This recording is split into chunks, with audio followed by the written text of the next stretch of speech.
Bismillahirrahmanirrahim. Assalamualaikum warahmatullahi wabarakatuh.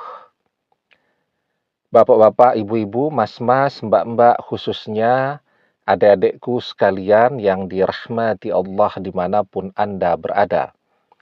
Kembali di IIP Channel bersama saya, IIP Wijayanto.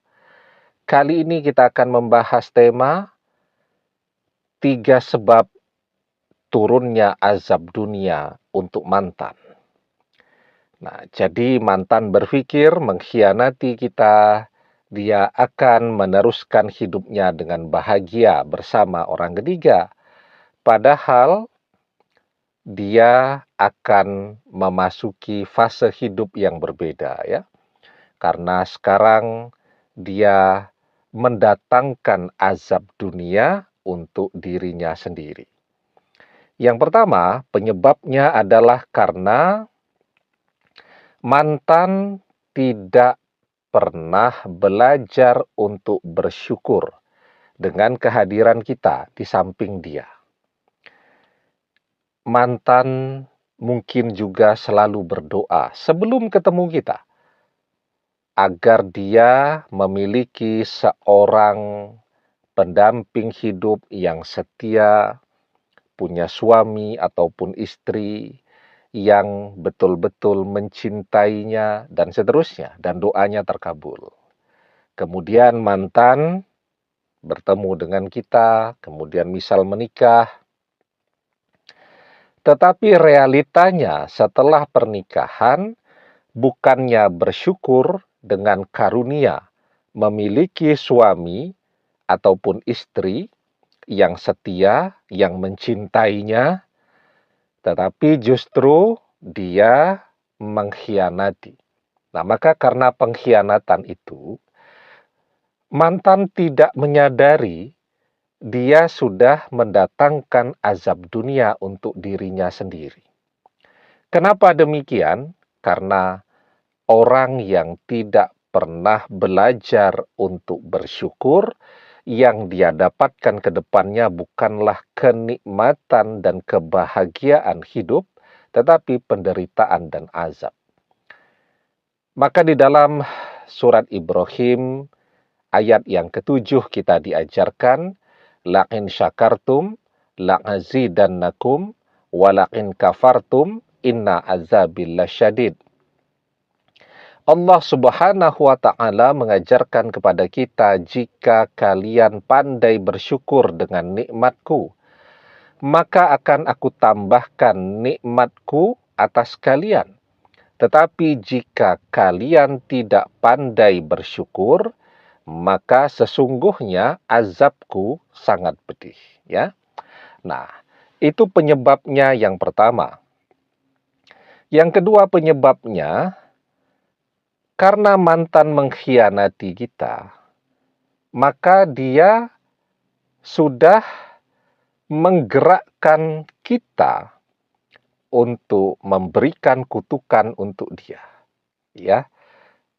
Kita sering bahas tuh, meskipun kita tidak mengutuk dia dengan lidah kita, dengan lisan kita, tetapi bisa saja bisikan hati kita itu mengutuk dia. Ya. Atau kemudian kita mengutuk dia dengan pikiran kita. Bagaimana tuh caranya itu?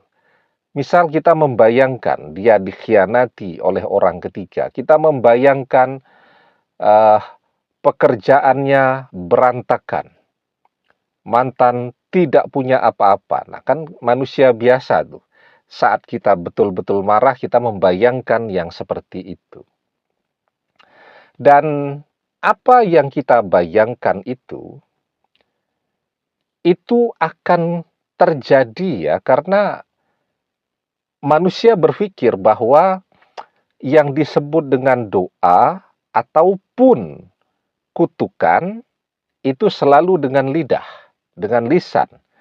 Padahal apa yang difikirkan sesungguhnya itu juga adalah doa. Iza tamanna ahadukum falyaksir fa innama yas'alu rabbahu azza wa jalla. Ketika salah seorang di antara kalian berangan-angan, maka perbanyaklah, karena sesungguhnya dia sedang meminta kepada Rabb-Nya, Allah Azza wa Jalla. Ya, jadi apa yang kita pikirkan sesungguhnya itu adalah doa. Apa yang difikirkan oleh orang yang dikhianati, oleh orang yang terzolimi, itu adalah doa yang mustajab. Dakwatul mazlumi mustajabah. Wa in kana fajiran fafujuruhu ala nafsih. Doa orang yang terzolimi itu adalah doa yang mustajab. Nah, jadi mantan mengkhianati itu.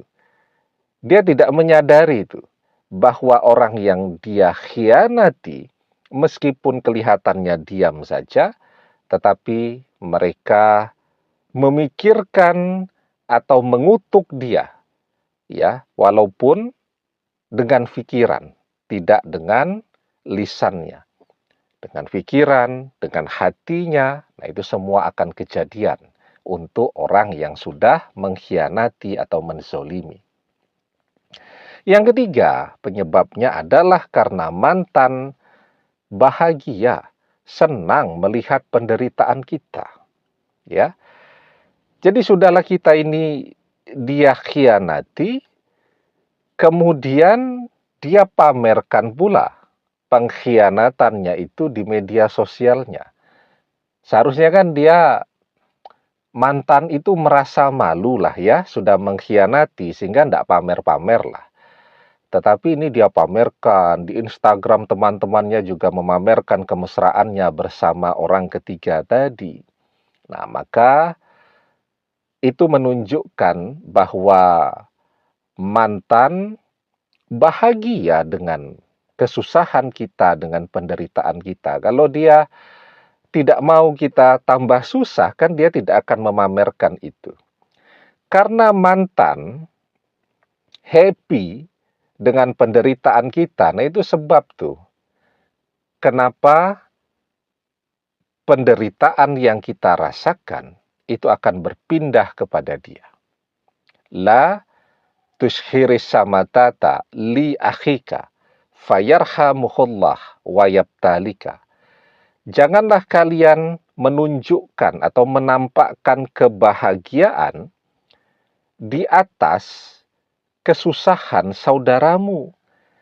Karena jika demikian, Allah akan merahmatinya dan justru memberikanmu kesusahan.